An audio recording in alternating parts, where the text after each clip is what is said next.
Very good morning dear students. હવે આજના લેક્ચરમાં આપણે ટોપિક નંબર 6.4ને જ કન્ટિન્યુ કરશું. ટોપિક નંબર 6.4માં આપણે લાસ્ટ જે છે તો તે ધાતુકર્મ વિધિના થર્મોડાયનેમિક પ્રિન્સિપલ વિશે લર્ન કર્યું. બરાબર. હવે આજના લેક્ચરમાં આપણે એલિંગહામ આકૃતિને આપણે કેવી રીતે અભ્યાસમાં સમાવેશ કરીએ છીએ અને શા માટે એલિંગહામ આકૃતિનો આપણે અભ્યાસ કરવાનો છે તેના વિશે લર્ન કરશું. પરંતુ એલિંગહામ આકૃતિ વિશે સમજવા પહેલાં આપણે અમુક કન્સેપ્ટને શીખવા જરૂરી બને કે why we should switch on to Ellingham figure, એટલે શા માટે આપણે એલિંગહામ આકૃતિનો અભ્યાસ કરવો પડે ઓર એલિંગહામ આકૃતિની શું ઉપયોગિતા છે. તો will start topic number 6.4 again. કે એવી ઘણી બધી રાસાયણિક પ્રક્રિયાઓ હોય કે જે આપમેળે શક્ય નથી, ધેટ મીન્સ નોન સ્પોન્ટેનિયસ છે, બિન સ્વયંસ્ફુરિત છે, કારણ કે તેમના ડેલ્ટા જી કેવા હોય છે? પોઝિટિવ હોય છે. તો હું એક પ્રક્રિયા સમીકરણ કહું, કોઈક એક પ્રક્રિયા છે કે જેમાં પ્રક્રિયકમાંથી નિપજ બને છે. કઈ પ્રક્રિયા છે? તે કોઈ પણ એક પ્રક્રિયા છે જેમાં જુદા જુદા પ્રક્રિયક વચ્ચે પ્રક્રિયા થઈને નિપજ ઉદ્ભવે છે. આ પ્રક્રિયા નો જે પ્રમાણિત મુક્ત ઉર્જા ફેરફાર જે છે તે કેવો છે? પોઝિટિવ છે. હવે આ પ્રક્રિયાનો જો પ્રમાણિત મુક્ત ઉર્જા ફેરફાર એટલે સ્ટાન્ડર્ડ ફ્રી એનર્જી ચેન્જ જો પોઝિટિવ હોય તો ધેટ મીન્સ આ પ્રક્રિયા કેવી હશે? બિન સ્વયંસ્ફુરિત હશે. બિન સ્વયંસ્ફુરિત હશે એટલે એ પ્રક્રિયકથી નિપજ તરફ પુરોગામી દિશામાં આગળ નહીં વધી શકે, અને પુરોગામી દિશામાં આગળ નહીં વધે ધેટ મીન્સ આ કિસ્સામાં જે પ્રક્રિયક જે છે તેની સાંદ્રતા નિપજ કરતાં કેવી જોવા મળે છે? વધારે જોવા મળે છે. એવું આપણે લાસ્ટ લેક્ચરમાં પણ શીખ્યું કે જે રાસાયણિક પ્રક્રિયા માટે પ્રમાણિત મુક્ત ઉર્જા ફેરફાર પોઝિટિવ હોય તે રાસાયણિક પ્રક્રિયા બિન સ્વયંસ્ફુરિત હોય. એ પ્રકારની પ્રક્રિયા પુરોગામી દિશામાં એટલે ફોરવર્ડ ડિરેક્શનમાં એટલે કે પ્રક્રિયકથી નિપજ તરફ આપમેળે આગળ વધી શકતી નથી. તો એ આપમેળે આગળ નહીં વધે તો અહીંયા નિપજની ઉદ્ભવે. નિપજની ઉદ્ભવે ધેટ મીન્સ પ્રક્રિયકની સાંદ્રતા વધી જાય. તો આ પ્રકારની પ્રક્રિયામાં પ્રક્રિયકની સાંદ્રતા નિપજ કરતાં કેવી થઈ જાય? વધી જાય. But by anyhow I want to make this process possible. મારે કોઈ પણ રીતે આ રાસાયણિક પ્રક્રિયાને શક્ય બનાવવી છે. એટલે મને અહીંયા જે નિપજ જે મળે છે તે મારે જોઈતી જ છે એની હાઉ.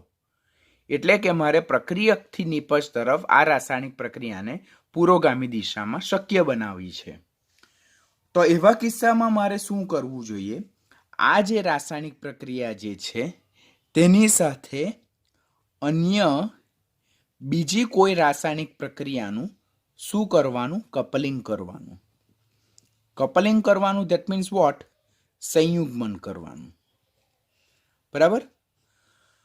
તો જે રાસાયણિક પ્રક્રિયાના ડેલ્ટા જી પોઝિટિવ હોય, જે રાસાયણિક પ્રક્રિયા બિન સ્વયંસ્ફુરિત હોય, આપમેળે શક્ય નહીં હોય, પુરોગામી દિશામાં આપમેળે આગળ નહીં વધી શકતી હોય, તો એવી રાસાયણિક પ્રક્રિયાને શક્ય બનાવવા માટે એની સાથે અન્ય કોઈક પ્રક્રિયાનું કપલિંગ કરવું પડે, સંયુગ્મન કરવું પડે. કે એવી કઈ પ્રક્રિયાનું કપલિંગ કરવામાં આવે કે જેના પ્રમાણિત મુક્ત ઉર્જા ફેરફાર કેવા હોય? નેગેટિવ હોય. નેગેટિવ હોય ઓર આપણે બીજું શું કહી શકીએ? વધુ માત્રામાં ઋણ હોય. કેવી માત્રામાં? વધુ માત્રામાં ઋણ હોય.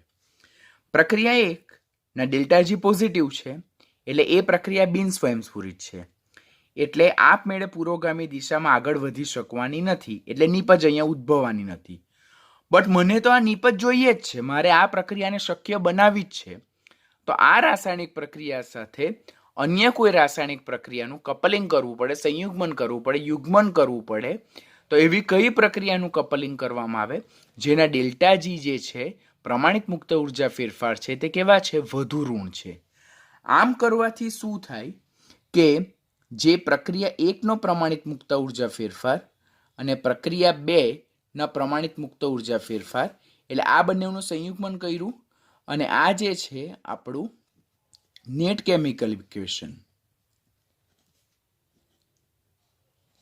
તો નેટ કેમિકલ ઇક્વેશન જે છે, આ બંને રાસાયણિક પ્રક્રિયાના સંયુગ્મન દ્વારા જે નેટ કેમિકલ ઇક્વેશન ઉદ્ભવે છે તેનો જે પ્રમાણિત મુક્ત ઉર્જા ફેરફાર, કુલ પ્રમાણિત મુક્ત ઉર્જા ફેરફાર, તે આ બંને રાસાયણિક પ્રક્રિયાના પ્રમાણિત મુક્ત ઉર્જા ફેરફારના સરવાળા જેટલો હોય અને તે કેવો આવશે? ઋણ આવશે. એ કેવો આવશે? ઋણ આવશે. જોજો હા, આ કન્સેપ્ટ એવો છે કે જો આ કન્સેપ્ટ સમજ પડી ગયો તો આના પછીના તમારા 3 લેક્ચર ઇઝી થઈ જશે. આ કન્સેપ્ટ ખ્યાલ નહીં આવે તો આના પછીના 3 લેક્ચર સમજવા ડિફિકલ્ટ બની જાય. પ્રક્રિયા 1, જેના પ્રમાણિત મુક્ત ઉર્જા ફેરફાર પોઝિટિવ છે, એટલે પ્રક્રિયકથી નિપજ તરફ પુરોગામી દિશામાં આપમેળે આગળ વધી શકતી નથી, બીકોઝ એ બિન સ્વયંસ્ફુરિત પ્રક્રિયા છે. પરંતુ મારે આ નિપજને એની હાઉ મેળવવી જ છે. I want to get this product at any cost anyhow. તો એની સાથે આ જે પ્રક્રિયા છે તેની સાથે મારે અન્ય કોઈ રાસાયણિક પ્રક્રિયાનું કપલિંગ એટલે કે સંયુગ્મન કરવું પડે કે જેના પ્રમાણિત મુક્ત ઉર્જા ફેરફાર કેવા હોય? વધુ માત્રામાં ઋણ હોય. આમ કરવાથી શું થાય કે આ જે બે રાસાયણિક પ્રક્રિયાનું કપલિંગ દ્વારા જે આપણું ફાઇનલ રિએક્શન બનવાનું છે, net chemical equation, that is final chemical equation, જે ફાઇનલ રિએક્શન જે બનવાનું છે તેનો કુલ પ્રમાણિત મુક્ત ઉર્જા ફેરફાર જે બંને રાસાયણિક પ્રક્રિયાના પ્રમાણિત મુક્ત ઉર્જા ફેરફારના સરવાળા જેટલો હોય તે કેવો બનાવી દે? ઋણ. આ તો ધન જોયું, આ વધુ માત્રામાં ઋણ છે, એટલે આ બંને ભેગા થઈ જાય તો આ પ્રમાણિત મુક્ત ઉર્જા ફેરફાર કેવો બને? ઋણ બને. અને એ ઋણ બની જાય એટલે આ પ્રક્રિયા પ્રક્રિયકથી નિપજ તરફ કેવી થઈ જાય? શક્ય થઈ જાય. તો આજનો લેક્ચર જે છે તો તે આ કપલિંગના બેઝ પર છે કે જ્યારે કોઈ રાસાયણિક પ્રક્રિયા જેના પ્રમાણિત મુક્ત ઉર્જા ફેરફાર પ્લસ હોય, પોઝિટિવ હોય, એટલે એવી રાસાયણિક પ્રક્રિયા નોન સ્પોન્ટેનિયસ હોય, પુરોગામી દિશામાં આગળ વધીને નિપજ નહીં ઉપજાવી શકતી હોય, તો એવી રાસાયણિક પ્રક્રિયા સાથે અન્ય કોઈ રાસાયણિક પ્રક્રિયાનું કપલિંગ એટલે સંયુગ્મન કરવું પડે જેના પ્રમાણિત મુક્ત ઉર્જા ફેરફાર વધુ માત્રામાં ઋણ હોય. અને એમ કરવાથી જે નેટ ફાઇનલ કેમિકલ ઇક્વેશન ઉદ્ભવે છે તેના પ્રમાણિત મુક્ત ઉર્જા ફેરફાર કેવા બને છે? ઋણ બને છે. જેથી પ્રથમ પ્રક્રિયા જે આપમેળે શક્ય નહીં હતી તો તે હવે શક્ય બને અને પુરોગામી દિશામાં આગળ વધીને આપણે નિપજ ઉપજાવી શકે છે. તો this is the concept of the today's lecture. આમ ઘણી વખત કોઈક રાસાયણિક પ્રક્રિયાના પ્રમાણિત મુક્ત ઉર્જા ફેરફારનું મૂલ્ય જ્યારે પોઝિટિવ જોવા મળતું હોય તો આ પ્રકારની રાસાયણિક પ્રક્રિયા બિન સ્વયંસ્ફુરિત હશે અને પુરોગામી દિશામાં આગળ વધીને નિપજ ઉપજાવવા માટે અશક્ય હશે. એટલે એ આપમેળે શક્ય નથી. માટે આ પ્રકારના કિસ્સામાં જે રિએક્ટન્ટ એટલે પ્રક્રિયકની સાંદ્રતા છે તે નિપજ કરતાં કેવી હશે? વધારે હશે.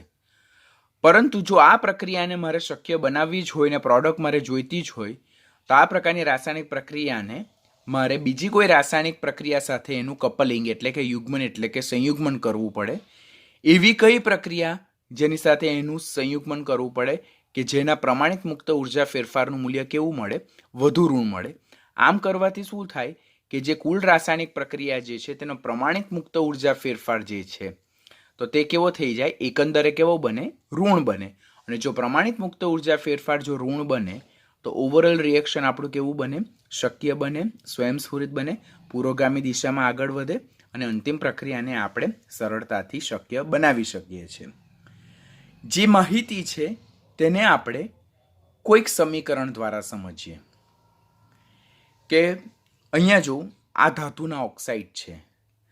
આપણે એલિંગહામ આકૃતિ જે છે તો એ શાના માટે શીખવાના છે? નિષ્કર્ષણ તબક્કા વિશે શીખવાના છે. નિષ્કર્ષણ એટલે શું?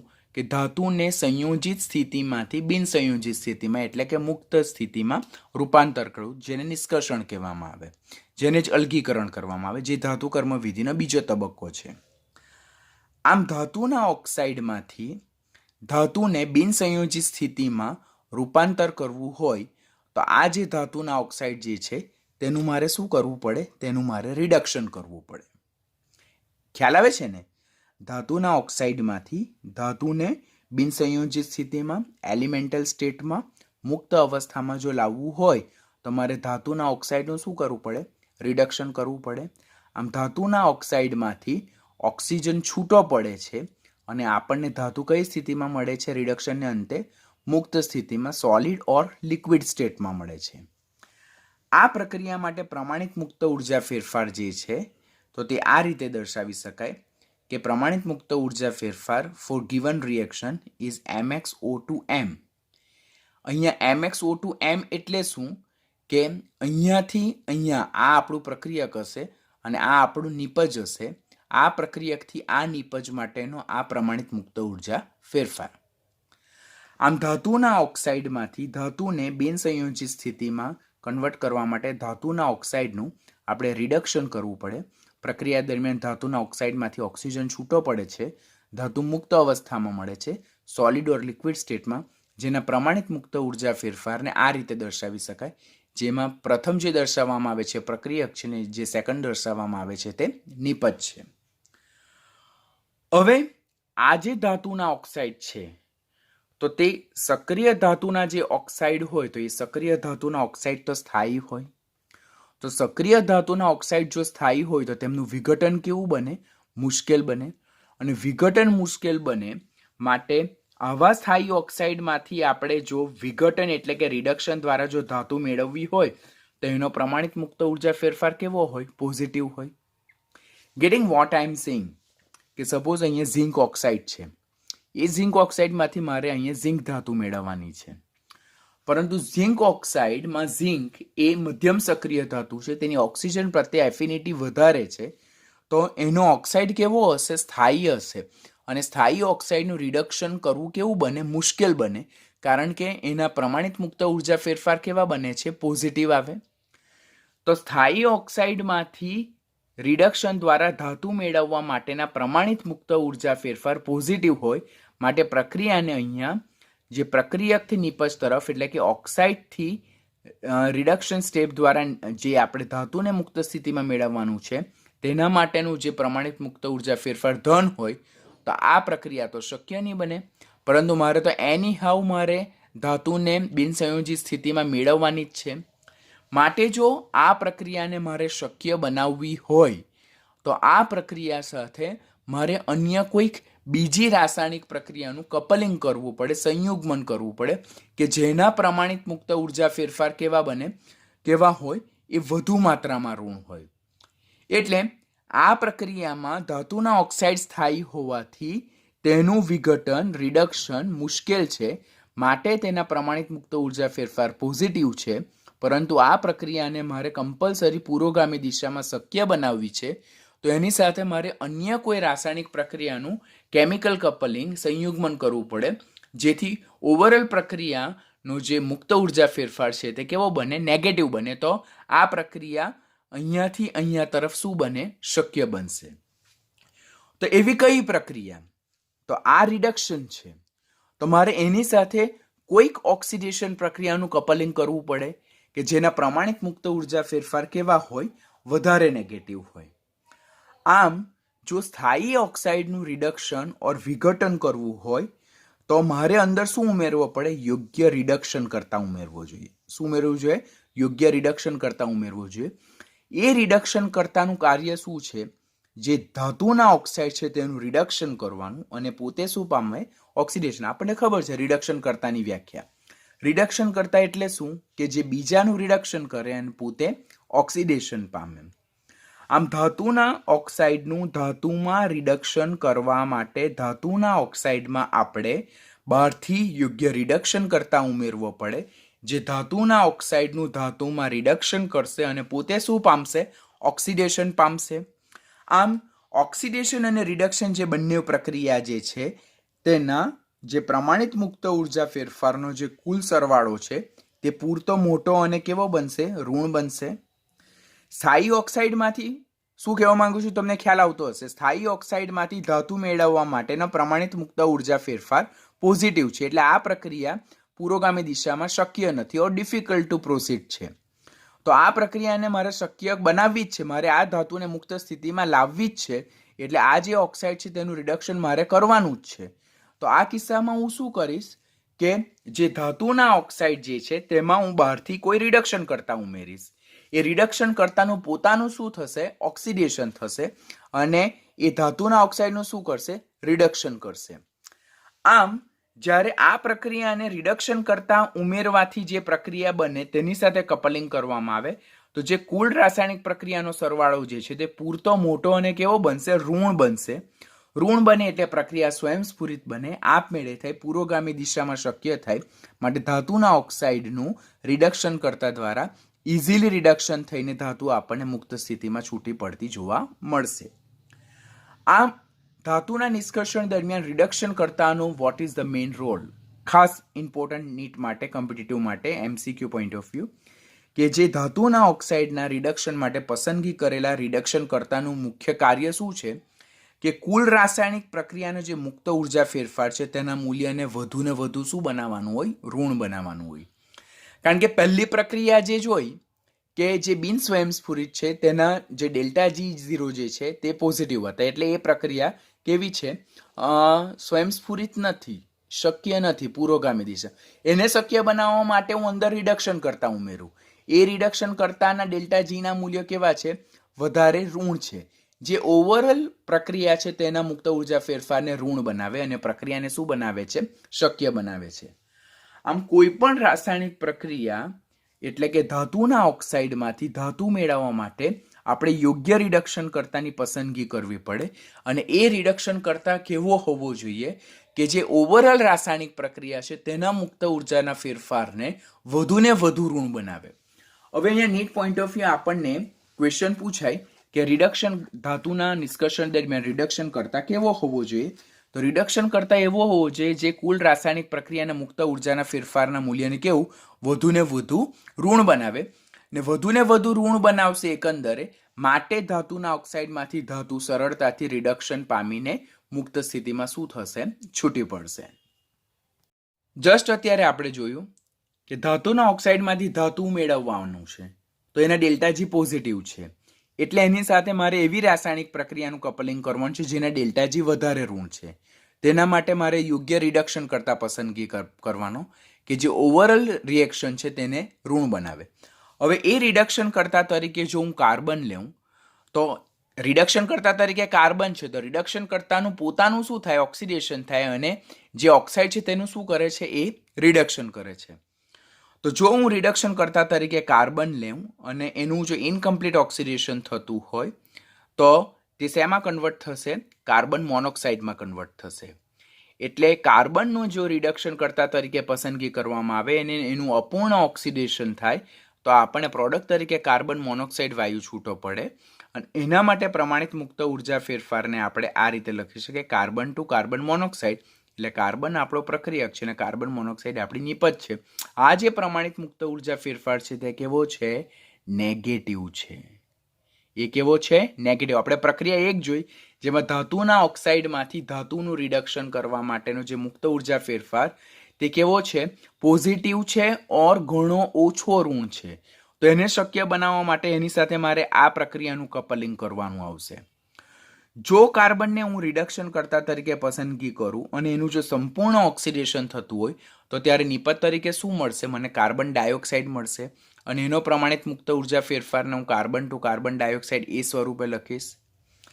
જો પ્રક્રિયા દરમિયાન છૂટો પડતો કાર્બન મોનોક્સાઇડ પણ ઘણા કિસ્સામાં રિડક્શન કરતા તરીકે વર્તે છે.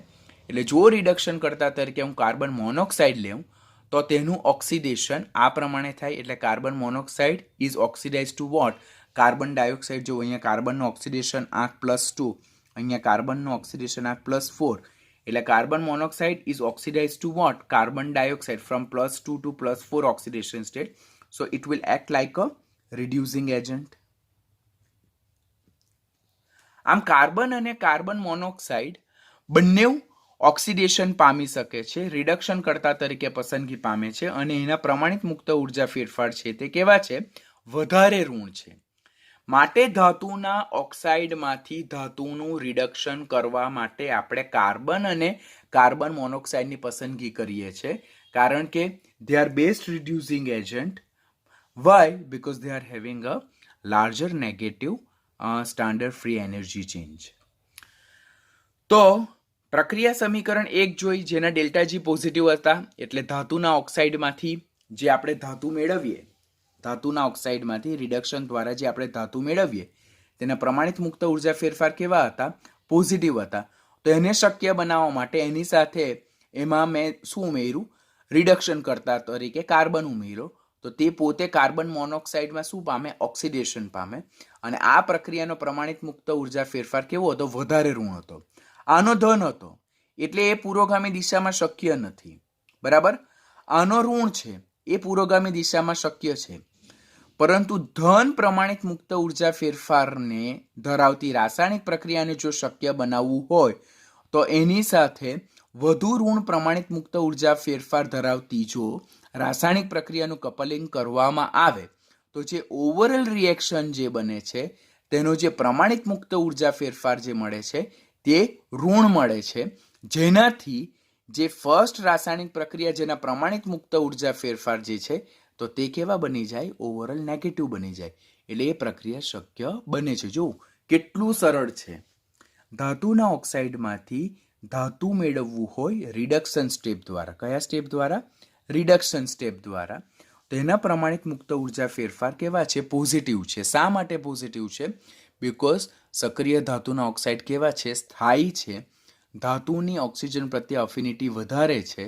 તો સ્થાયી ઓક્સાઇડનું વિઘટન અને રિડક્શન મુશ્કેલ છે, માટે એમાંથી ધાતુ સરળતાથી મળતી નથી.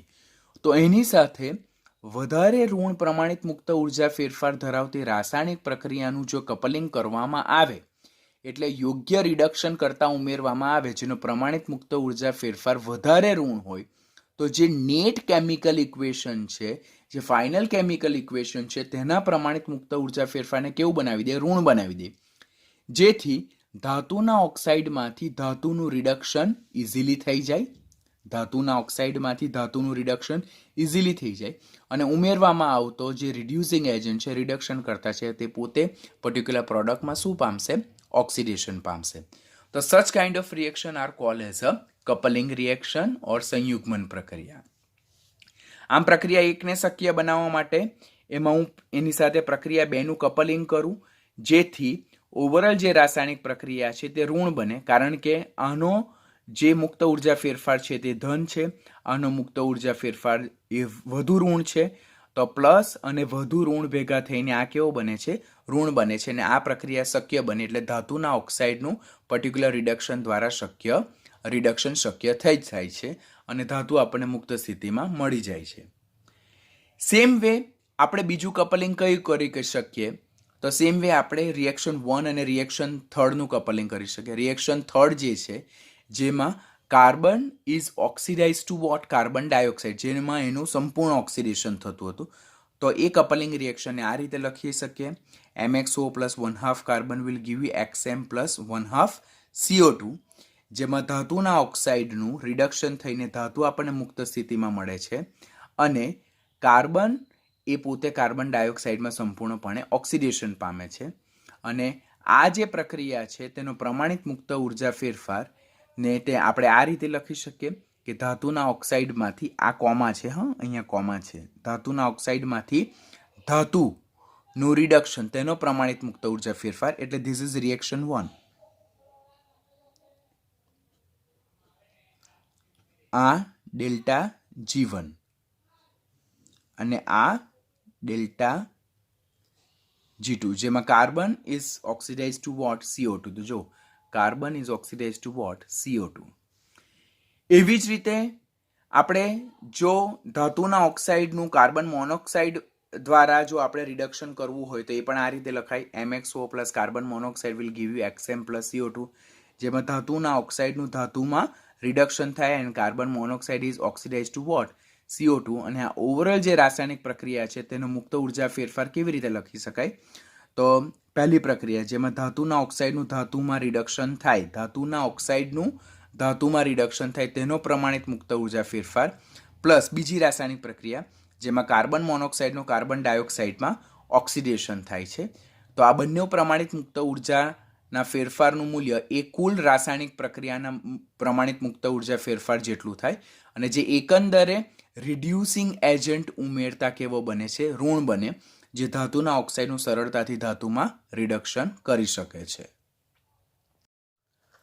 આમ ધાતુના ઓક્સાઇડ કે જે સ્થાયી સ્વભાવના છે તેમાંથી ધાતુના નિષ્કર્ષણ કરવાની પ્રોસેસ જે મુશ્કેલ હતી તેને શક્ય બનાવવા માટે આપણે વધુ પ્રમાણિત મુક્ત ઉર્જા ફેરફાર ધરાવતા રિડક્શન કર્તાની પસંદગી કરી અને આપણે એ પ્રક્રિયાનું કપલિંગ કરીને ઓવરઓલ રિએક્શનના મુક્ત ઉર્જા ફેરફારને વધુ ઋણ બનાવ્યું, જેથી ધાતુના ઓક્સાઇડનું ધાતુમાં રિડક્શન થઈ ગયું અને રિડક્શન કરતાં પોતે ઓક્સિડેશન પામે પર્ટિક્યુલર પ્રોડક્ટમાં.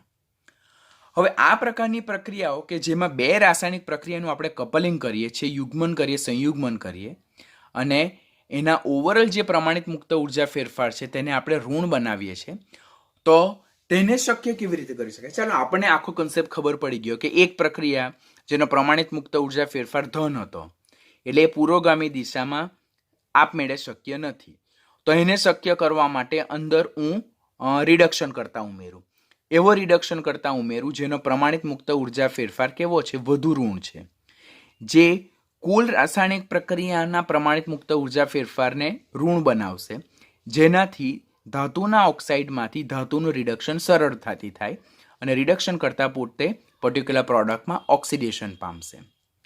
તો હવે આપણને એમ થાય કે કયો રિડક્શન કરતા સર પસંદગી કરવો જોઈએ? એવા તો કેટલા બધા રિડક્શન કરતા છે.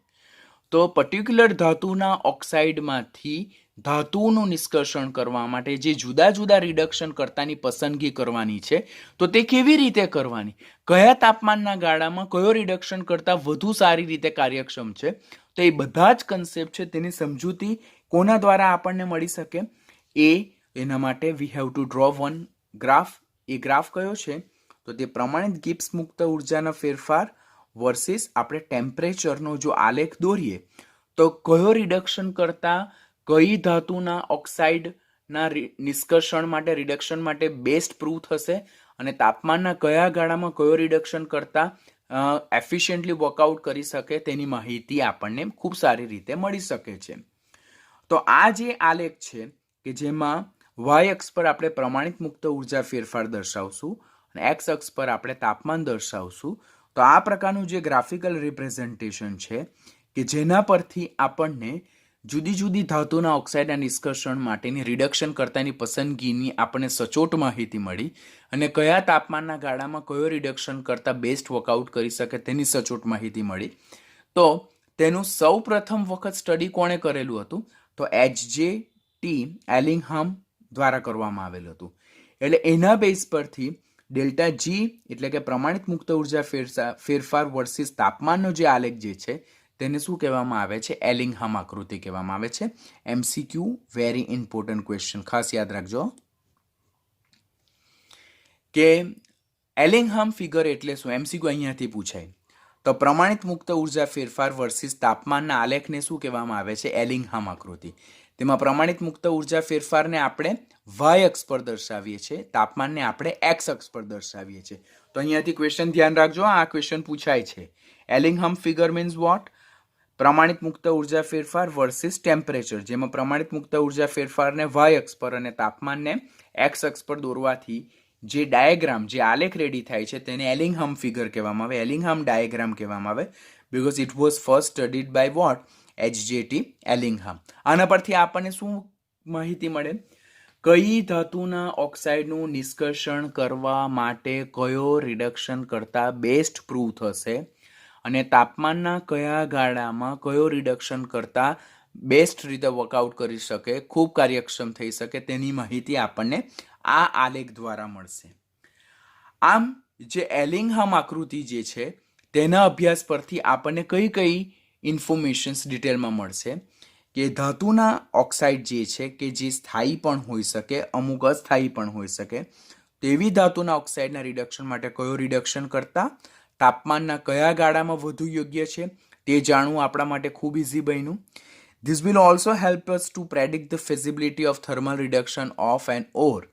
એટલે કે જે અયસ્ક છે તેનું ઉષ્મીય રિડક્શન, જેને આપણે તાપીય રિડક્શન છે, તેની સુગમતા અને શક્યતા પણ જાણી શકાય કે કયા ઓક્સાઇડ છે જેનું થર્મલ રિડક્શન ડિફિકલ્ટ છે, કયા ઓક્સાઇડ છે જેનું થર્મલ રિડક્શન ઇઝી છે, કયા ઓક્સાઇડના રિડક્શન કરતા માટે ફક્ત હીટની જરૂરિયાત છે રિડક્શન કરતાં ઉમેરવાની જરૂરિયાત નથી, કયા ઓક્સાઇડના રિડક્શન માટે આપણે રિડક્શન કરતાં ઉમેરવો પડશે, ઓનલી હીટ સફિશિયન્ટ નથી.